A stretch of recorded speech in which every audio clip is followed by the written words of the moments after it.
Capítulo 2. Formas paroxísticas de possessão pseudodiabólica.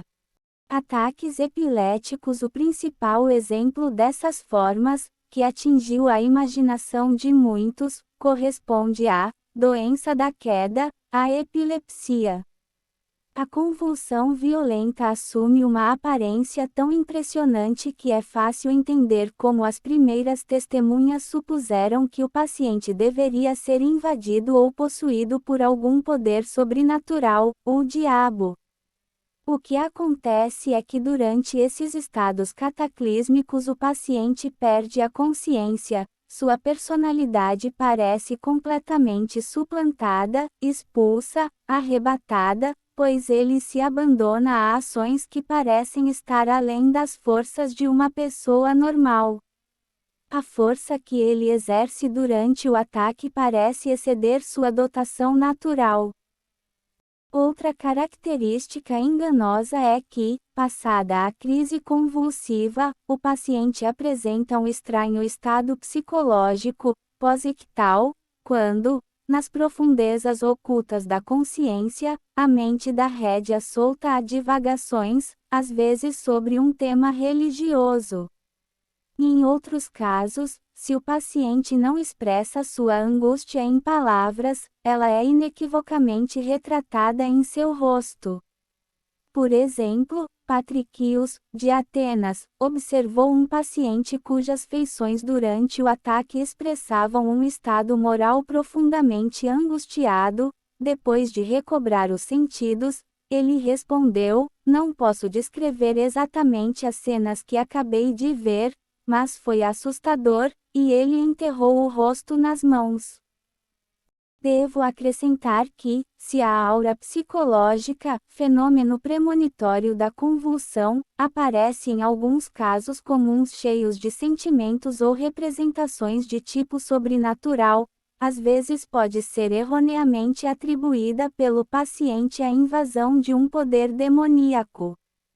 Mas casos desse tipo são de fato muito raros, e as manifestações da epilepsia, por outro lado, envolvem sinais e características que mal permitem qualquer erro de julgamento.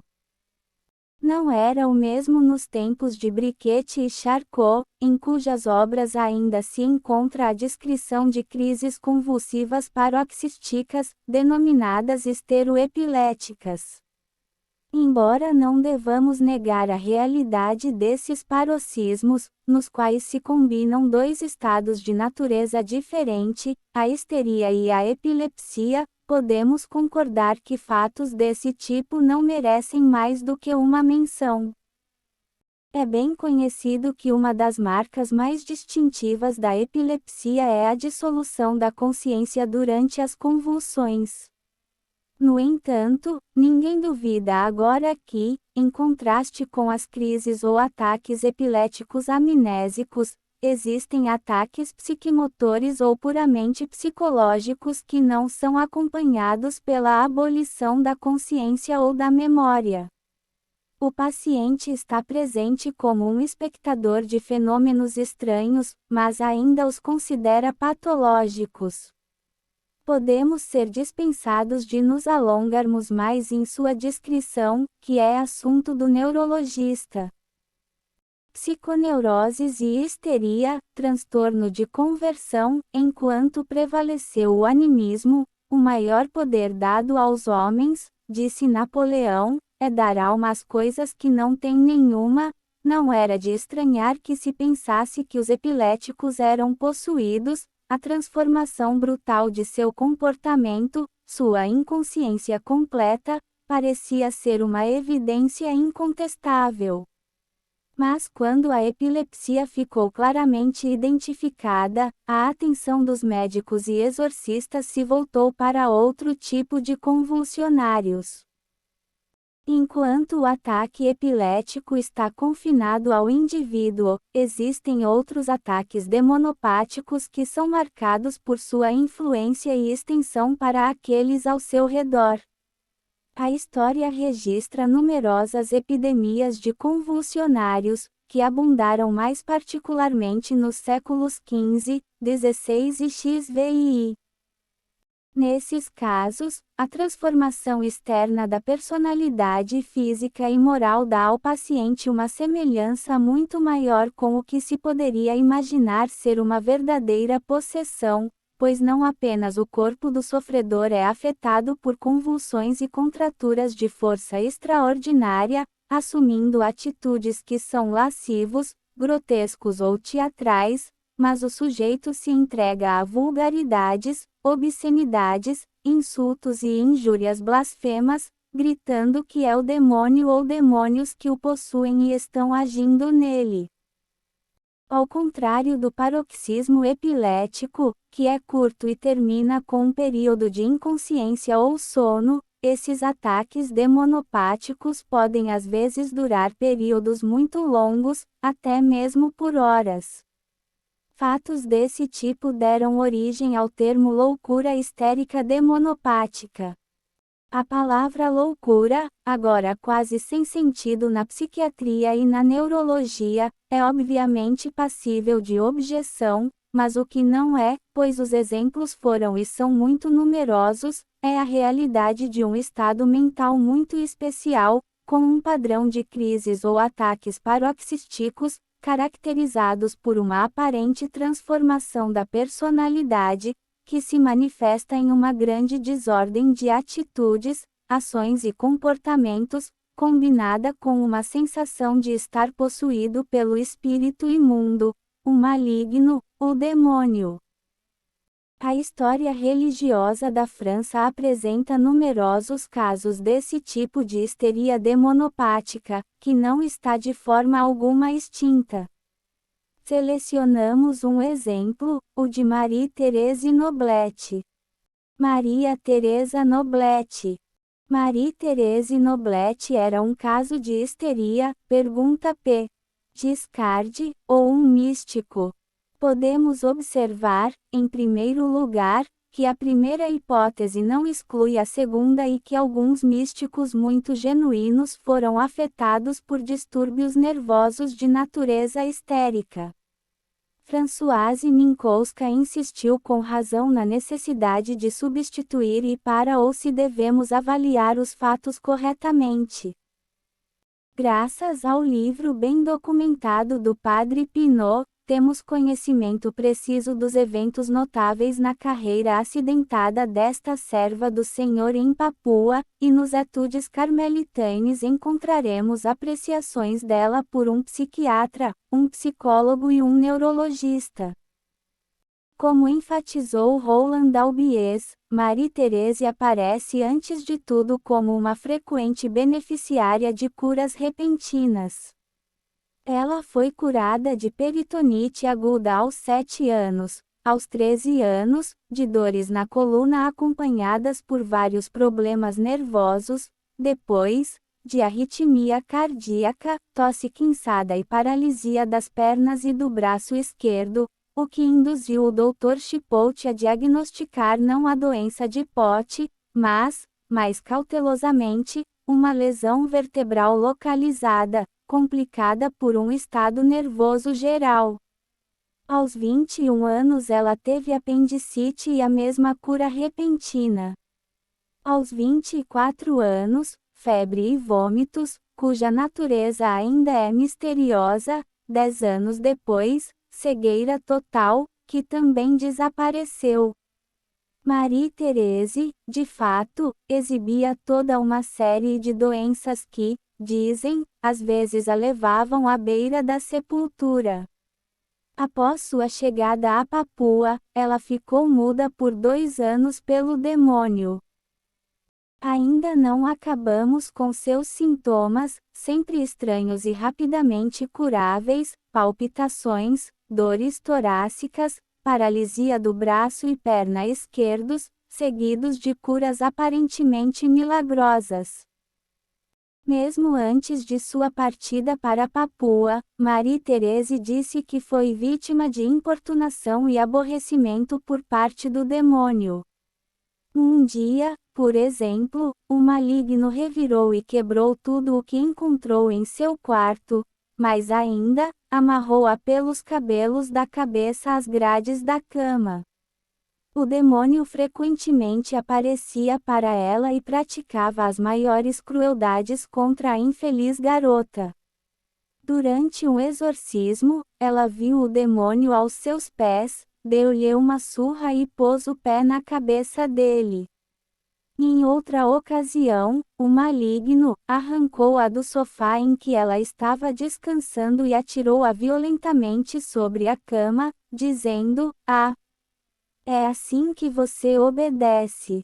Então, em um aperto implacável, ele a carregou para o inferno e a atormentou com a visão dos condenados, dos demônios e das bestas. O demônio também assumiu a forma de animais. Durante sua viagem da França para Papua, ela uma vez viu um gorila na ponte e ficou surpresa que aqueles com ela não viram nada.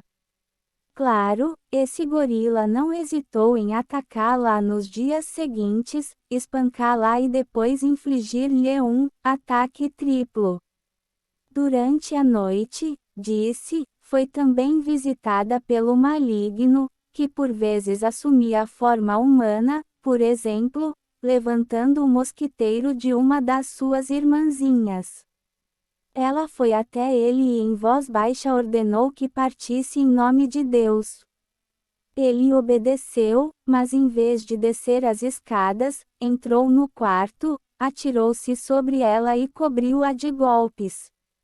Tendo invocado os santos anjos, ela desmaiou e, quando voltou a si, encontrou-se ainda no chão, com o vestido puxado, um travesseiro sob a cabeça, o cobertor de lã por cima e por baixo, e seu quarto cheio do cheiro de água de colônia. Quando ela escreveu para seu exorcista, o demônio arrebatou a carta, amassou e rasgou. Ela foi novamente atacada por demônios na forma de um macaco e 2 cachorros. Uma noite, quando ela desceu com 2 irmãs para perseguir 3 cavalos para fora do complexo, um 4º cavalo com olhos brilhantes lançou-se violentamente sobre ela sem que ela percebesse, derrubou-a e chutou-a um cavalo, desconhecido no distrito. Outra noite, Satanás a jogou ao pé da cama e a espancou cruelmente. Ele a arrastou pelos cabelos até o dormitório, depois para o quarto dela, com um joelho no peito. Ele tentou repetidamente, mas em vão, fazê-la prometer obediência a ele, Satanás.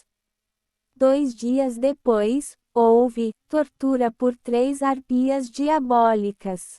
Sempre, durante a noite, ela via sombras passando pelas camas das irmãs papuas. Perto da cama de uma irmã, ela agarrou um braço, mas o bruto a golpeou e a cobriu de golpes.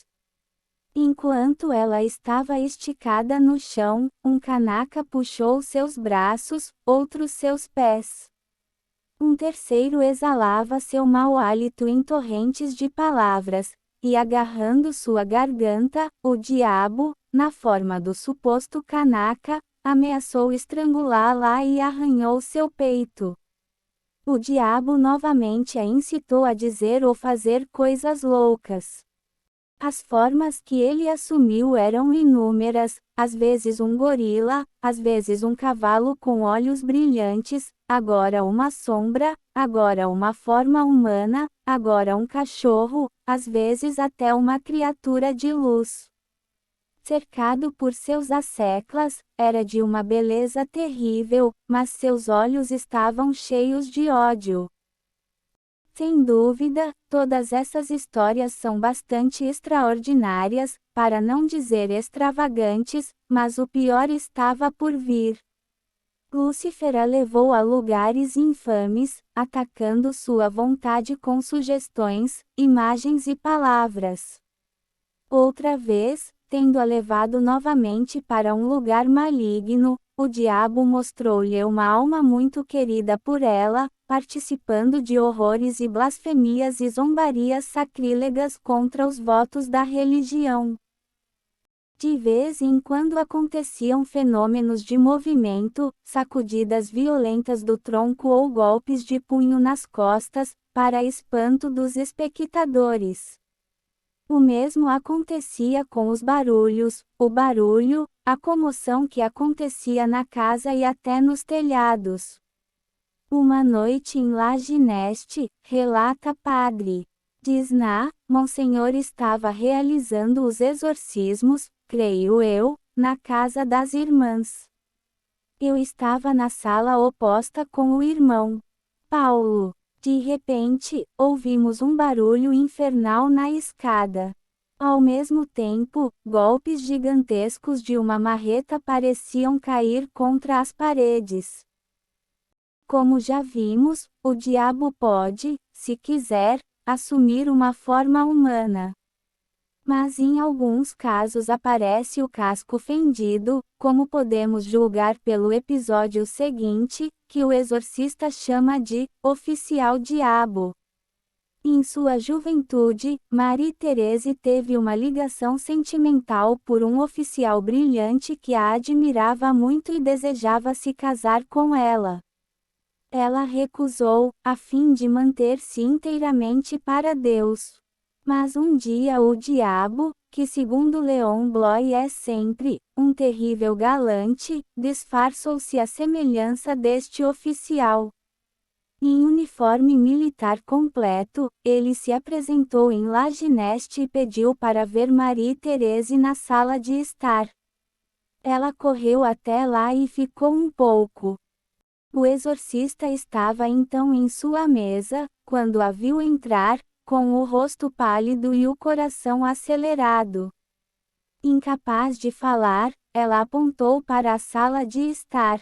O exorcista imediatamente entrou, nenhuma alma estava lá, mas o ar estava cheio de uma nuvem de fumaça amarela, subindo lentamente até o teto. Grande espanto, então ela lhe contou como acabara de escapar de uma perigosa tentativa do diabo, na forma de seu antigo amante. O diabo, de fato, tentou tocar seu coração através de seu arrependimento pelo amor perdido, e a incitou a se casar com ele. Quando ela recusou seus avanços, o amante demônio tornou-se brutal e ameaçou levá-la à força. Por essa violência, Marie-Thérèse o reconheceu e com a ajuda de seu anjo da guarda conseguiu escapar dele. Aqui estão, de fato, histórias das quais o mínimo que podemos dizer é que são muito estranhas, mesmo considerando sua ambientação em Papua, onde a feitiçaria é comum. Mas o diabo não se apega a aparências, golpes ou contusões, se quisermos acreditar em P. Giscard e Ch. Grimbert, o espírito maligno demonstrou sua existência por fatos irrefutáveis. Assim, um dia, quando Marie-Thérèse estava doente, trouxeram-lhe um pouco de vinho, que ela serviu em um copo de vinho. Assim que ela bebeu, foi tomada por uma tosse violenta, ao mesmo tempo em que sentia picadas na garganta. A enfermeira olhou para o fundo do vidro e viu 4 alfinetes. Um alfinete engolido por Marie-Thérèse passou por seus órgãos e acabou se alojando em seu lado esquerdo e foi evacuado apenas 7 meses depois, em 15 de agosto. Exorcizado alguns dias depois desse incidente, o diabo respondeu pela boca da menina que havia obtido os alfinetes na casa de um certo Tambon, um agrimensor, morando no Château Gombert. Outra vez, Marie-Thérèse foi vítima de terríveis ataques cardíacos. O padre que veio vê-la preparou um copo d'água em uma bandeja, despejando algumas gotas de hortelã-pimenta. Ele cobriu o vidro para protegê-lo. Mas no meio da noite o paciente queria beber. No primeiro gole ela parou, a água havia mudado para tinta. Devo citar mais um evento, a amarração em La Beteline. Em 18 de janeiro de 1917, com arte consumada, o diabo a amarrou firmemente com uma forte corda, enrolou-a da cabeça aos pés, em voltas apertadas, e jogou-a de costas para carregá-la. Enquanto isso acontecia, a dedicada enfermeira entrou inesperadamente, mas o diabo já havia largado seu fardo e desaparecido. Padre Julien foi chamado imediatamente e encontrou a pobre moça toda machucada e amarrada como um embrulho. Ele ainda afirma que foi muito complicado desatar os nós apertados e habilidosos, os laços tiveram que ser cuidadosamente cortados. Posso afirmar, escreveu a enfermeira, que não tínhamos corda no quarto e que era totalmente impossível para Marie-Thérèse se amarrar dessa maneira. Além disso, eu estava lá o tempo todo, no quarto ao lado. Se dediquei tanto espaço às histórias das maravilhas operadas por Satanás em sua crueldade contra uma pobre e inocente irmã missionária, é porque esses ataques demoníacos foram relatados com a maior seriedade e são creditados não apenas pelos cegamente crédulos, mas por certos médicos. Como prova da realidade da possessão diabólica, citam o amarrar do corpo de Marie-Thérèse pelo espírito maligno, bem como o episódio do copo de hortelã-pimenta transformado em tinta e a introdução de alfinetes em um copo de vinho. Os detalhes pouco importam, escreve C.H. Grimbert. O importante é que tais eventos foram associados a uma simplicidade de atitude bem estabelecida. Mas infelizmente não estamos mais nos dias de Jacob de Voragine. Todo mundo sabe que o truque mais comum do ilusionista é amarrar-se em nós, e os truques de transformar a água de menta em tinta ou de introduzir alfinetes em uma taça de vinho são ainda mais simples. Ainda se ouve falar de masoquistas que, para seus próprios fins peculiares, amarram seus corpos com cordas ou mesmo correntes de ferro, de modo que é difícil libertá-los. Eu tenho experiência pessoal de tais casos. Posso acrescentar que o fato de o diabo ter amarrado a possuída a alguma parte de sua cama tem um precedente histórico. Madalena da Cruz, a abadesa diabólica, é um exemplo. Esta notória priora das Clarissas de Córdoba foi outra que impressionou a todos ao seu redor, ainda mais do que Maria Teresa, por seu ar de recolhimento, sua piedade, sua estrita observância da regra, de modo que ela foi considerada uma santa mesmo em a vida dela. Se ainda há alguém que pode pensar que a introdução de alfinetes em um copo de vinho ou o próprio corpo amarrado são maravilhas, eles devem ser tristemente ignorantes dos truques e ilusões dos mágicos. Para um ilusionista, esses feitiços atribuídos a Satanás são brincadeira de criança. Tanto quanto se pode julgar pela breve mas precisa análise das manifestações diabólicas em relação a Marie-Thérèse Noblet, elas sempre foram produzidas em intervalos, geralmente à noite e sempre na ausência de qualquer observador. Ninguém jamais poderia ver o estranho demônio, seja como gorila, cachorro, canaca, homem comum ou brilhante cavaleiro, e com razão. Mas se esse Satã, tantas vezes invocado por nossa heroína, escapa irremediavelmente de nosso alcance, podemos descobrir em sua conduta quaisquer sinais que possam levar à descoberta da origem desses fenômenos estranhos e muitas vezes desconcertantes. O livro de Pinot, que pode ser considerado muito preciso, ajuda a esclarecer nossas dúvidas. Ali lemos, de fato, que Marie-Thérèse passou por muitos exorcismos, durante os quais a possessão demoníaca se manifestou completa ou incompletamente. No primeiro caso, a consciência desapareceu, no último, os possuídos podiam seguir os exorcismos.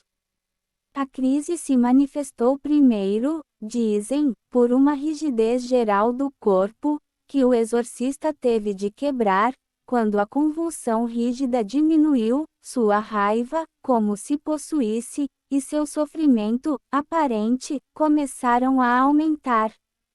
Seus membros e corpo estremeceram ou se encolheram como se estivessem fisicamente afligidos pelos castigos invocados ao demônio. Ela ficou rígida gradualmente. Ela jogou fora tudo o que tinha, os objetos abençoados longe. Seu rosto mudou, eu não a reconheci, eu tinha medo dela. Que movimentos ela fez? Ela tinha movimentos bruscos. A princípio, ela ficou rígida em grandes espasmos. Gradualmente, seus membros ficaram rígidos como ferro. Sua cabeça estava virada para trás de uma forma assustadora. Seus membros estavam rígidos e dominados por espasmos terríveis. Ela perdeu a consciência e foi atingida por uma corrente elétrica, escreveu MLLE. Polly, que estava presente. Ela perdeu a consciência, seus membros rígidos, ela foi sacudida por convulsões. Embora a paciente parecesse estar sofrendo de uma dor profunda, percebeu-se que seu corpo estava insensível.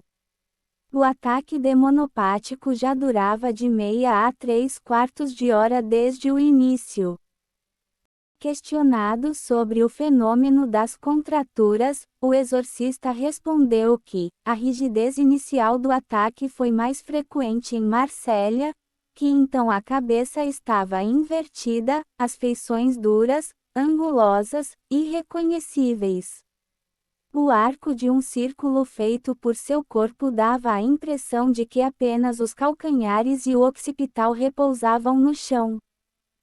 Não é este um relato muito realista do ataque demonopático de pacientes histéricos, uma descrição exatamente modelada naquela que devemos achar Paul Richer e Gilles de La Tourette. É um ataque que todos os neurologistas observadores atentos e conscienciosos, muitas vezes observaram, mas, ao contrário de outros, não foram enganados por ele. Neste ponto, uma história contada pelo padre Esquiman é instrutivo. Descendo as montanhas para visitar Cubuna, encontrei Marie-Thérèse doente na enfermaria. Achei ela cansada, mas normal, sorrindo como sempre.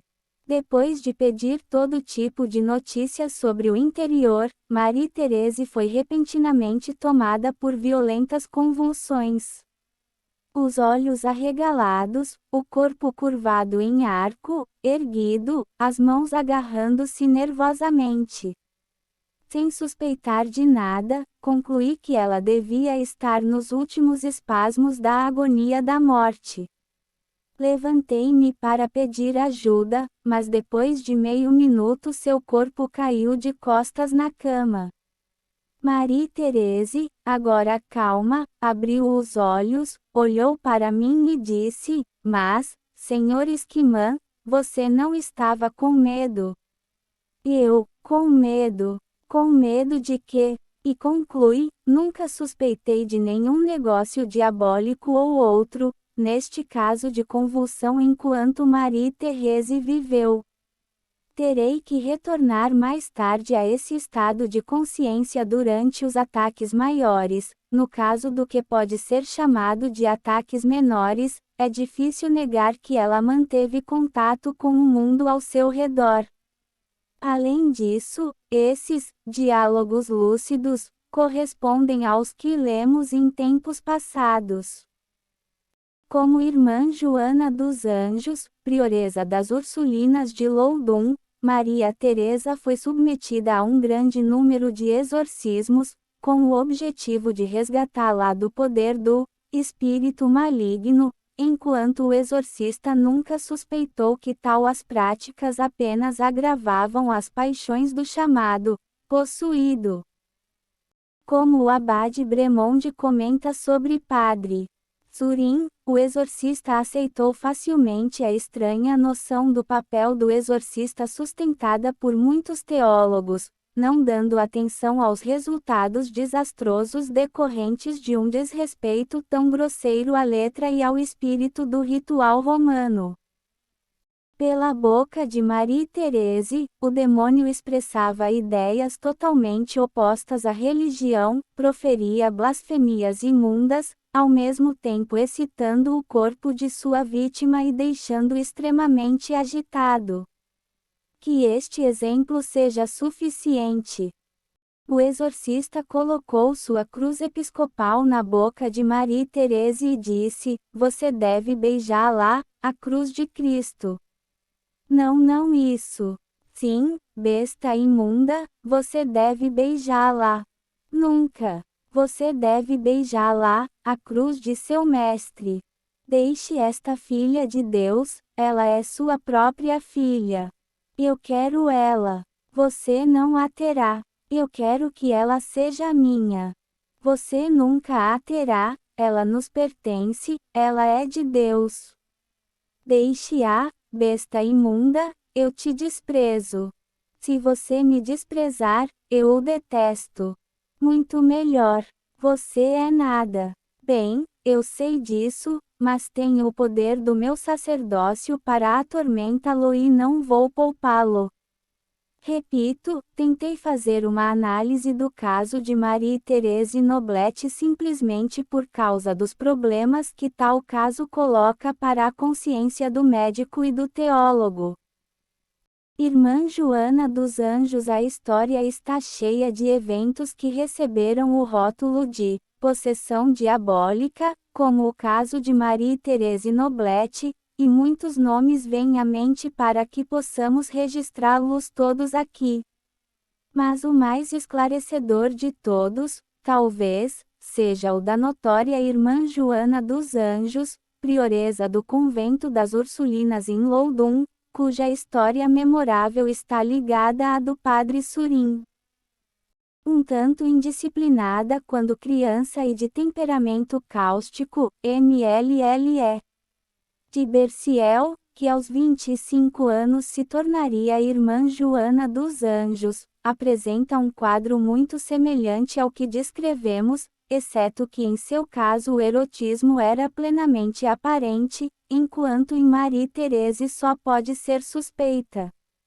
Mas em ambos os casos a influência dos exorcismos, constantemente repetidos em desafio às prescrições do ritual romano, foi desastrosa.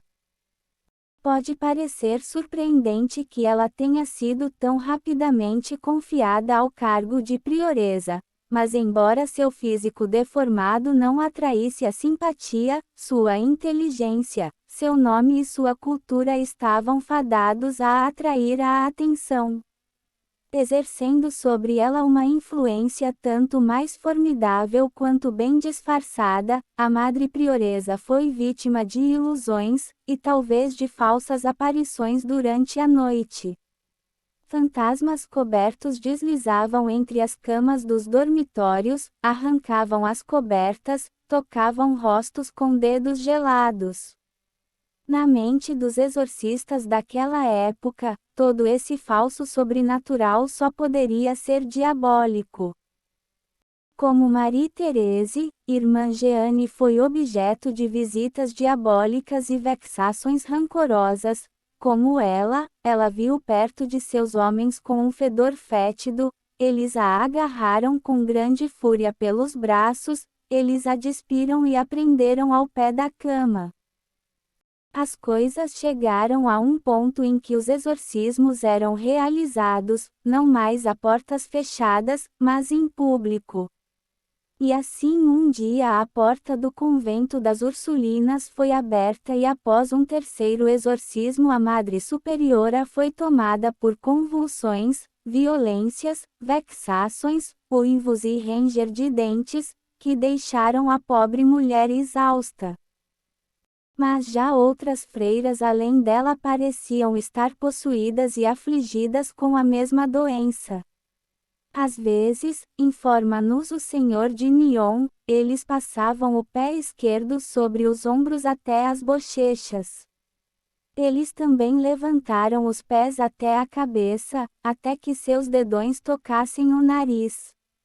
Outros ainda conseguiram esticar as pernas tanto para a esquerda e para a direita que se sentaram no chão, sem que nenhum espaço fosse visível entre seus corpos e o chão. A Madre Superiora, esticou as pernas de maneira tão extraordinária que, de um pé ao outro, a distância era de 7 pés, embora ela mesma tivesse apenas 1,5 metros de altura. O notável, que surpreendeu os observadores, foi que, apesar da intensidade e frequência dos ataques convulsivos, que se pensava serem ataques diabólicos, a saúde das religiosas possuídas parecia não ter sido afetada, aquelas que eram um tanto delicadas parecia mais saudável do que antes da posse. Assim como em Marie Thérèse, o que deu cor à teoria da possessão demoníaca não foi apenas a demonstração de força e o vigor dos súditos durante os ataques, mas sim a aparente mudança em suas personalidades. Como explicar, dizia-se, que as freiras fossem capazes de gestos e atitudes tão contrários ao pudor e até, ao que parecia, tão além da força física, sem admitir a intervenção de algum poder oculto sobrenatural que, não podendo ser divino, deve ser demoníaco. Essa crença foi fortalecida pelo que a própria prioresa disse sobre seu estado. Deve-se sempre, é claro, ser muito cético sobre qualquer coisa que tenha a ver com as confissões de pacientes histéricos, que muitas vezes carecem de qualquer senso de realidade e verdade, mas não devemos rejeitá-los de imediato. Agora, de acordo com Irmã Jeanne, sua mente, durante os ataques, parecia não apenas escurecida, mas cada vez mais confusa até que, finalmente, a consciência desapareceu. Quando recobrou os sentidos, ela disse, não se lembrava do que havia sido dito e feito por aqueles ao seu redor. Voltaremos mais tarde ao problema de definir o estado de consciência durante os ataques histéricos. Mas a evidência para a Irmã Jeanne estava lá, ela que tinha mostrado tantos sinais de inteligência e piedade que ela havia sido elevada ao posto mais alto na comunidade ursulina, poderia abandonar-se, embora plenamente consciente de suas ações, a um comportamento tão grosseiro e tão opõe-se grosseiramente à mais elementar decência. Padre Surim começou a trabalhar na prioresa, escreve Quilibro, um observador cruel, mas perspicaz. Após alguns minutos de exorcismo, o demônio Balaão apareceu. Houve contorções e convulsões. A barriga de Irmã Jeanne inchou de repente, até que parecia a de uma mulher grávida, então os seios incharam até o tamanho da barriga. O exorcista aplicou relíquias em cada parte afetada e os inchaços diminuíram. Quilibro tocou a mão dela, foi legal. Ele sentiu o pulso dela, estava calmo e lento. A prioresa o empurrou para o lado e começou a arranhar sua touca. Um momento depois, a cabeça careca e raspada estava nua. Ela revirou os olhos, mostrou a língua. Estava prodigiosamente inchado, de cor preta e tinha a textura cheia de espinhas de couro marroquino. Surim agora a desamarrou, ordenando a Balaã que adorasse o Santíssimo Sacramento. Irmã Jeanne deslizou para trás de seu assento e caiu no chão. Então, deitada de costas, dobrou a cintura como um acrobata e foi assim, empurrando-se com os calcanhares, com a cabeça raspada, por toda a capela atrás do frade.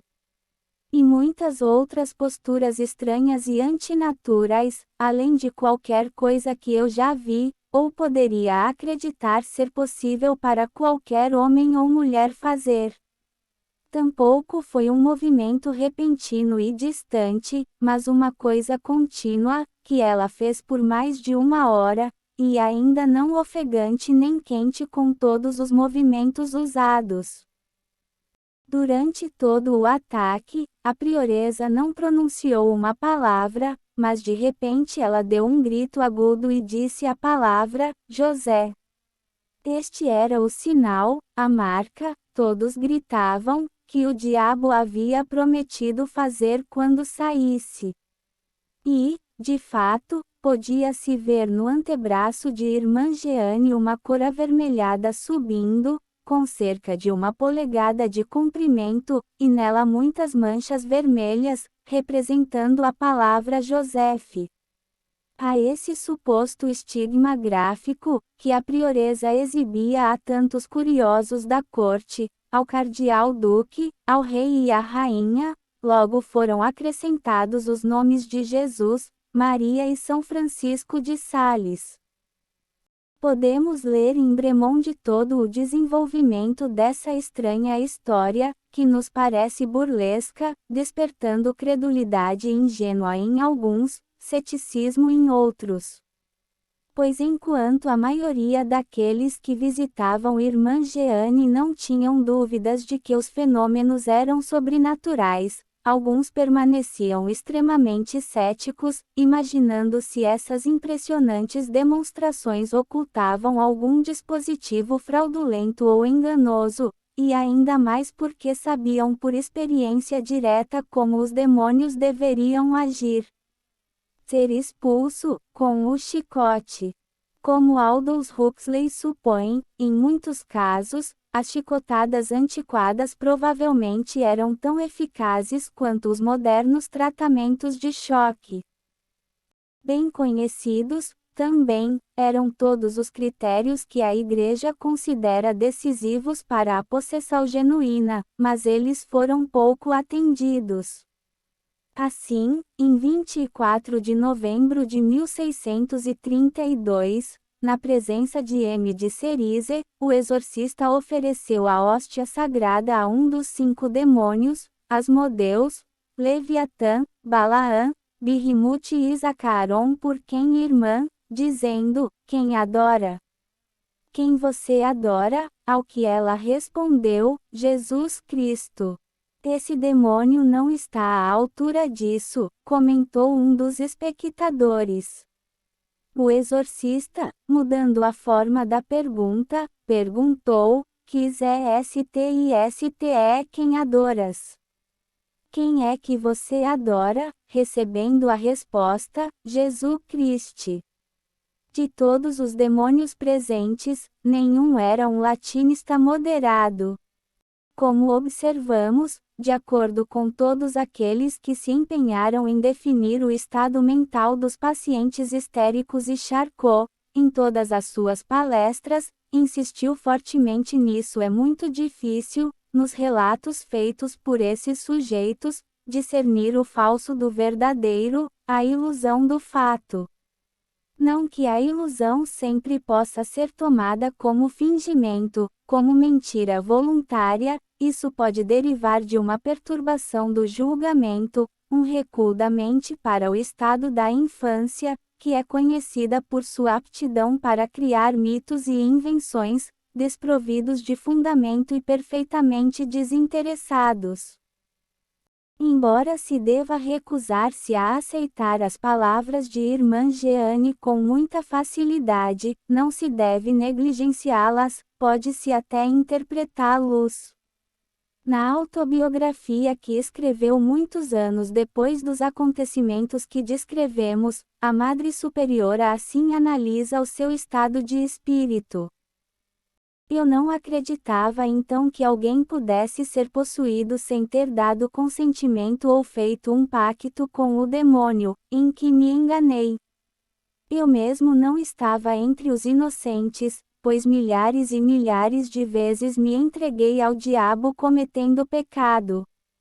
Os demônios se insinuaram em minha mente e inclinações, de tal maneira que, pelas más disposições que encontraram em mim, fizeram de mim uma e a mesma substância com eles. Normalmente eles agiam de acordo com os sentimentos que eu tinha em minha alma, isso eles fizeram tão sutilmente que eu mesmo não acreditei que tivesse algum demônio dentro de mim. Deve ter sido, portanto, sob a pressão dos exorcistas que irmã Jeane e suas companheiras se julgaram possuídas e se comportaram como tais. Gostaria de deixar claro que em certos momentos irmã Jeane apresentou o quadro clínico que em seu tempo se supunha ser o da possessão diabólica, sem ser completamente ludibriada por essa suposta possessão. Além disso, ela se sentia capaz de guiar ou refrear um ou outro dos 7 demônios que habitavam sua personalidade, deixando-se acreditar que isso era uma marca de santificação. Mas durante os grandes paroxismos de fúria que ocorreram em público, parece que devemos aceitar sua declaração como verdadeira e concordar que houve uma alienação temporária, mas genuína, da autoconsciência. A esse respeito, creio que devo repetir a confissão que me fez, há muitos anos, por um de meus pacientes, um estrangeiro. Quando perguntei se ele já havia tido sífilis, ele respondeu: ora, é claro, em meu país a maioria dos homens são sifilíticos e histéricos. Essa revelação por parte de um homem de alta inteligência me surpreendeu muito, então eu o questionei sobre como sua consciência foi afetada durante os graves ataques de histeria que ele experimentou com frequência. A princípio, respondeu ele, a consciência é clara e a pessoa tem certeza de que a vontade será forte o suficiente para impedir o início dos sintomas, mas logo a pessoa é levada por um automatismo selvagem. Não se sabe mais, o contato foi perdido. Mesmo assim, embora a suspensão da consciência e da memória seja muito real, ela não é tão profunda quanto a causada pela epilepsia. Marty Brossier em seu importante trabalho sobre MME. Acari, B.L. Maria da Encarnação, na qual tive uma pequena participação, Padre Bruno de Jesus Marie conta a estranha história de uma garota de Romorantin, chamada Marty Brossier. Tudo aconteceu em 1599, um ano depois da promulgação do Edito de Nantes por Henrique IV, que perturbou a consciência de alguns católicos. Foi feita uma tentativa de obter a revogação do edital. No momento oportuno, foi descoberta uma pessoa dita possuída, que declamou, por meio de seu demônio, contra os huguenotes. Ela falou coisas maravilhosas contra os huguenotes, e seu demônio saiu todos os dias para encontrar uma nova alma para colocar em seu caldeirão, dizendo que todos os huguenotes pertenciam a ele. E em Paris quem não acreditasse e duvidasse que Marty estivesse realmente possuída pelo demônio era julgado herege. Os transportes, transes e paroxismos convulsivos de Marty eram do mesmo material que vimos em Loudun. Jacques Le Prévost escreveu a Berulli, Beelzebub estufou a barriga, depois dobrou o corpo para trás até que a cabeça tocasse os pés por trás, muitas vezes gritando, estou pior atormentado do que se estivesse no inferno. Aspas. Acreditando que não era um caso de possessão genuína, mas simplesmente algum distúrbio mental grave, Henrique IV confinou Marty no Grand Châtelet, onde foi tratada com gentileza. Após um longo exame pelos médicos, que redigiram relatórios detalhados, Marty foi enviada por ordem do parlamento a seu pai em Romorantin e colocada sob a supervisão de um magistrado. Nenhum plano mais sábio poderia ter sido concebido. Mas, para tranquilizar a opinião pública, muito propensa a ver todos os casos de convulsões como prova de possessão diabólica, Henrique IV fez com que um relatório sobre seu caso fosse publicado em maio de 1599. Foi escrito pelo médico Mariscotti e é um modelo de análise e perspicácia. Reproduzo o que disse a respeito em nota ao texto do padre Bruno Labelle Acari. Comparecendo perante uma comissão de médicos escolhidos e na presença da autoridade eclesiástica, Marty Brossier desenvolveu alguns sintomas aparentemente muito singulares. Por exemplo, ela afirmou entender latim e grego. Mas questionada por Mariscotti e pelo bispo, tanto em latim quanto em grego, ela nada respondeu. Conduzida à capela, Marty ajoelhou-se. Imediatamente caiu em um devaneio, descansando primeiro em suas nádegas, depois em suas costas e ombros, então suavemente em sua cabeça. Deitada de costas, respirando fundo, os flancos arfando, como um cavalo depois de correr, ela revirou os olhos e mostrou a língua.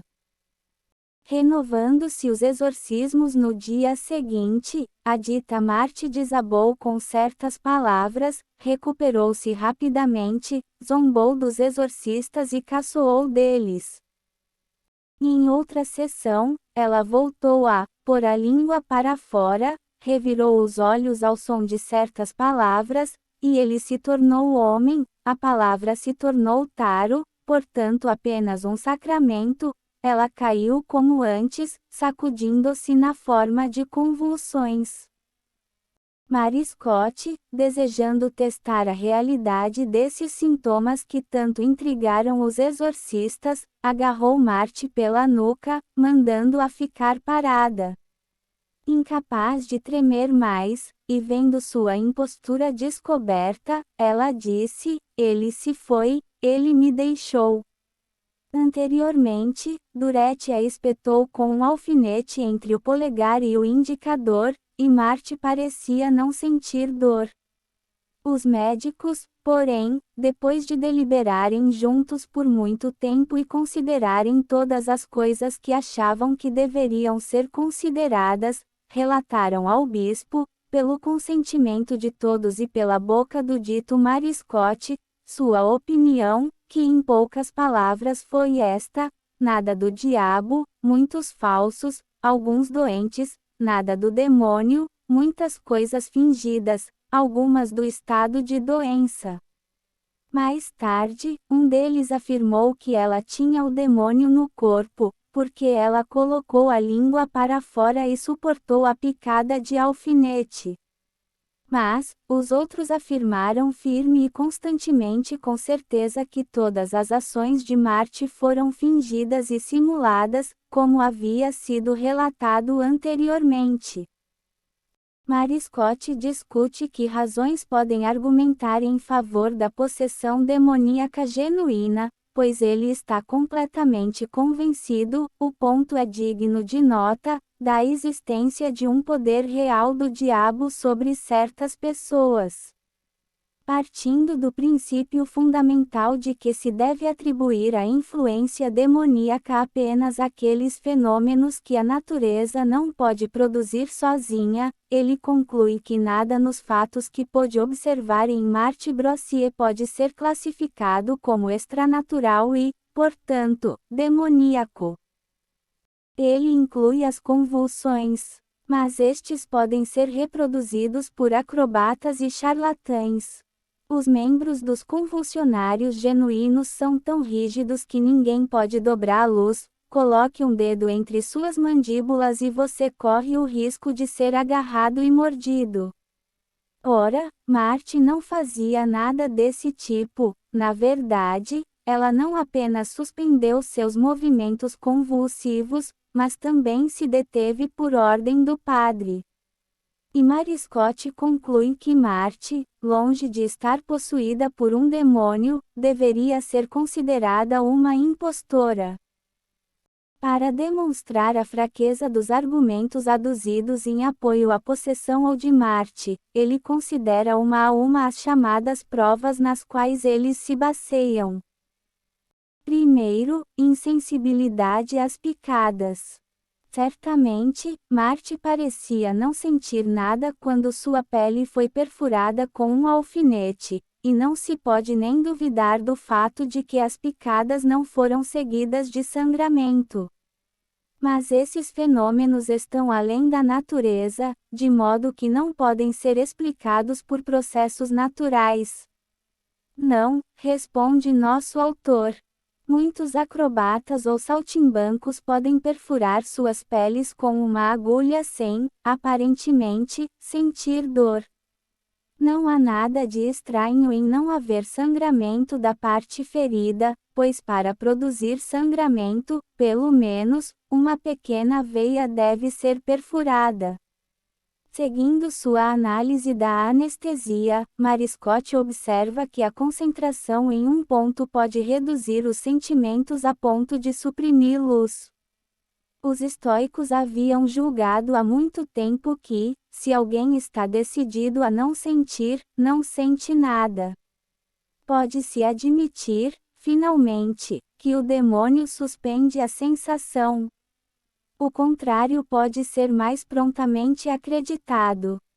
A autora então retorna, com uma ênfase especial que não surpreende, às convulsões paroxísticas durante as quais Marty protraiu a língua, virou a cabeça, revirou os olhos, ergueu os flancos, cerrou os dentes e, finalmente, lutou convulsivamente.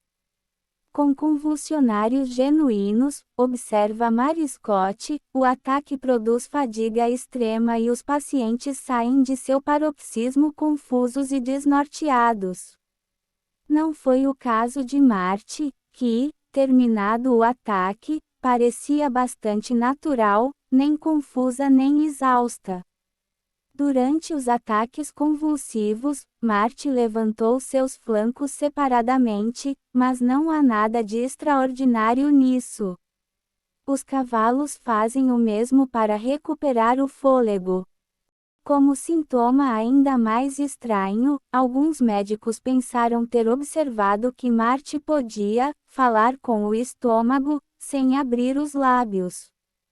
Como deveríamos dizer agora, ela era ventríloqua. Mas Hipócrates não havia observado a mesma coisa, sem pretender testemunhar um fenômeno que não poderia ser explicado por um processo natural, fisiológico. Como insiste Mary Scott, é possível que, ao manter a boca fechada, um som articulado possa fazer com que o revestimento da traqueia vibre e dê a ilusão de uma voz torácica ou abdominal. Em todo caso, diz ele, nunca observou que Marty dava a impressão de ser um ventríloco. Afirmava-se, continua ele, que Marty provou ser capaz de entender grego e latim, nunca tendo estudado essas línguas. Pura falsidade, Marty nunca havia falado nada além da língua de seu distrito, Romorantin. Além disso, ela não havia admitido que não entendia latim. Se ela havia respondido ao padre interrogador com algumas frases latinas, era porque já as tinha ouvido. Os poderes de percepção e reconhecimento de Marty revelaram algum caráter especial, inexplicável apenas pela natureza. De jeito nenhum. De fato, quando lhe ofereceram água benta para beber, ela não percebeu nada, enquanto caiu em transe ao receber água comum de uma pia de água benta. Mais uma vez, ela foi facilmente enganada por causa das relíquias. Ela foi presenteada com uma chave, embrulhada, e disse que era um fragmento da verdadeira cruz, sobre a qual ela começou seus diableries, assim como ela entrou em convulsões violentas quando foi abordada com a conhecida etiqueta de Virgílio, Arma Virum Quicano, pensando que era de um livro de exorcismos. Muito se falou, acrescenta Mary Scott, de um fenômeno certamente inexplicável, se é que é verdade, Marte foi vista suspensa no ar sem apoio.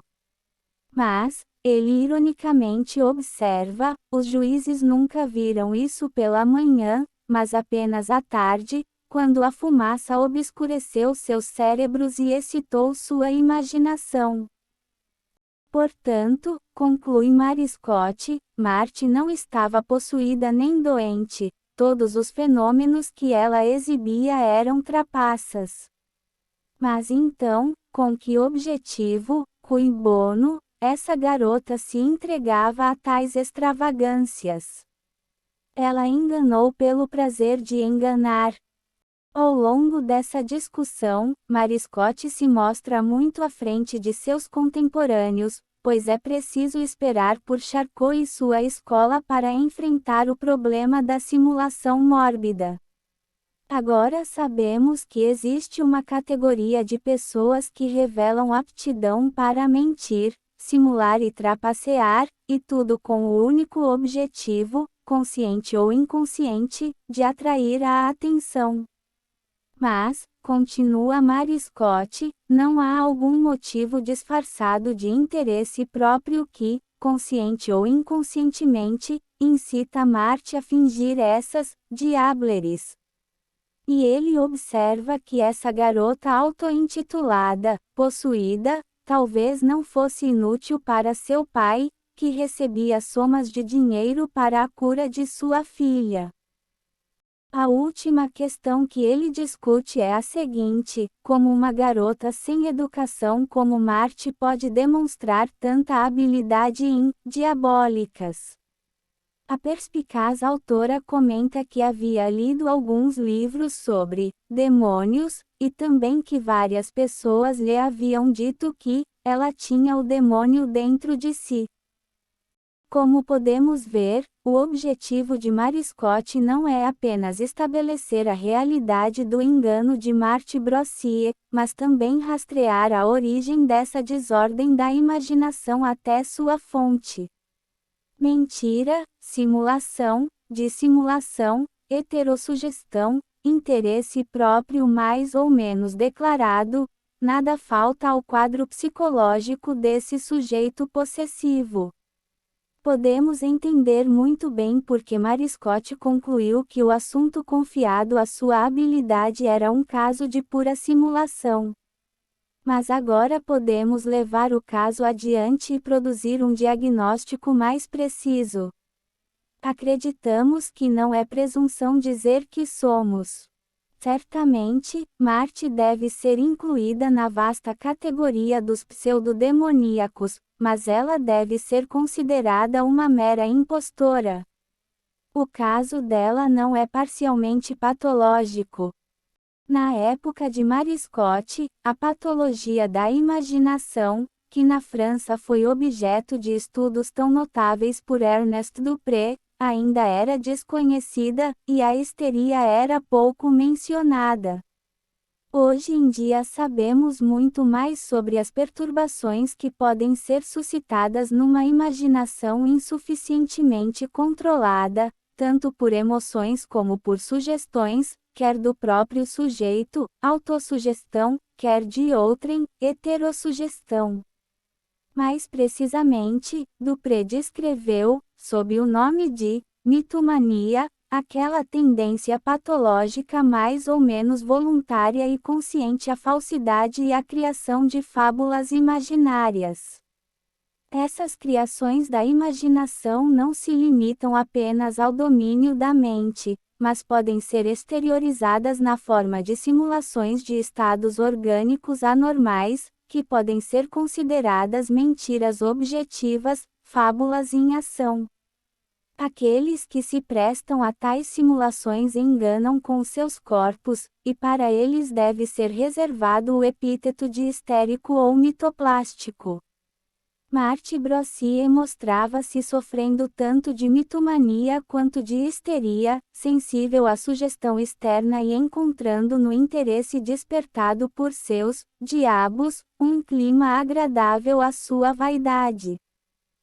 Nem é preciso dizer que, contra desordens desse tipo, o exorcismo deve ser evitado como inútil e até perigoso. Madalena da Cruz, de Córdoba. Ler a carreira conturbada da mulher que durante tantos anos foi a reverenciada prioresa do Mosteiro das Clarissas de Santa Isabel em Córdoba é como mergulhar em um romance que é produto de uma imaginação desenfreada e de uma simplicidade incrível. Na verdade, não é nada disso, e se muitos dos incidentes agora nos fazem sorrir, a maioria corresponde a uma situação real, obviamente distorcida e exagerada, mas ainda fundada em sintomas próprios de engano e malandragem, na verdade desarranjo do julgamento.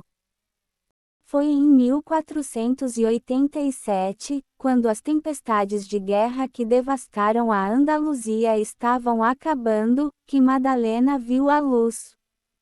Seus pais eram pobres e moravam em Aguilar, sua cidade natal. Desde a mais tenra infância, dizem-nos, ela foi objeto de fenômenos singulares.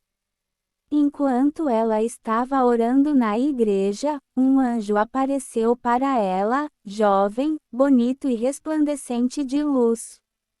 À vista, a menina estendeu os braços e ouviu o misterioso visitante dar-lhe grandes encorajamentos, ao mesmo tempo que lhe assinava na testa.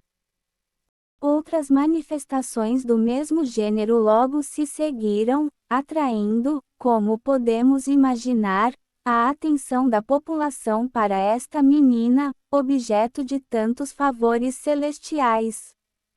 Um dia, depois de ter uma visão de Cristo na glória, Madalena correu para a igreja, ajoelhou-se e caiu em êxtase, tendo primeiro curado um pobre aleijado. As pessoas se aglomeravam para vê-la nessa atitude de êxtase místico. Sem ver nada, indiferente a todos os apelos externos, de braços cruzados, Madalena permaneceu imóvel como uma pedra.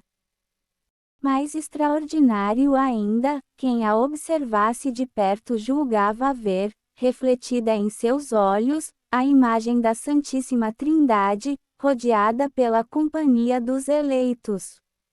Finalmente saindo desse êxtase, Madalena declarou que acabara de ser transportada para o céu, onde o próprio Deus lhe dissera que ela havia sido santificada desde antes de seu nascimento. Muitas vezes, dizem-nos, Madalena infligiu dores corporais muito severas a si mesma, chegando até a crucificação. Mas, é maravilhoso relatar, depois que o sangue escorreu de suas mãos e pés, a carne foi milagrosamente fechada novamente. Não se surpreende ao saber que, como muitas outras do mesmo temperamento, ela deixou de comer durante meses inteiros, pois sua saúde não piorou. A sua primeira comunhão foi marcada por um prodígio ainda maior. Enquanto decorria o rito, soltou um grande grito e caiu em êxtase estático, seus lábios fechados, sua boca firmemente fechada, ela parecia estar fora deste mundo. Enquanto todos ao seu redor estavam em estado de agitação, Magdalene abriu a boca, para revelar uma hoste. Tal evento, acreditava-se, só poderia ser a prova da santidade da menina, e ela foi admitida sem questionamentos no Mosteiro das Clarissas de Santa Isabel. Os êxtases e os êxtases, que a vida do claustro nada fez para impedir, naturalmente marcaram a jovem noviça para a atenção das freiras, mas o que parecia a maior maravilha de todas era a sua comunhão que, segundo dizia Madalena, o próprio Senhor lhe dava durante a missa. Sempre que chegava o momento do milagre, soltava um grande grito, afirmando ter visto o menino Jesus. Ele mesmo nas mãos do celebrante. Como alguém poderia duvidar da verdade disso quando a hóstia que ela havia recebido milagrosamente podia ser vista invariavelmente em sua língua?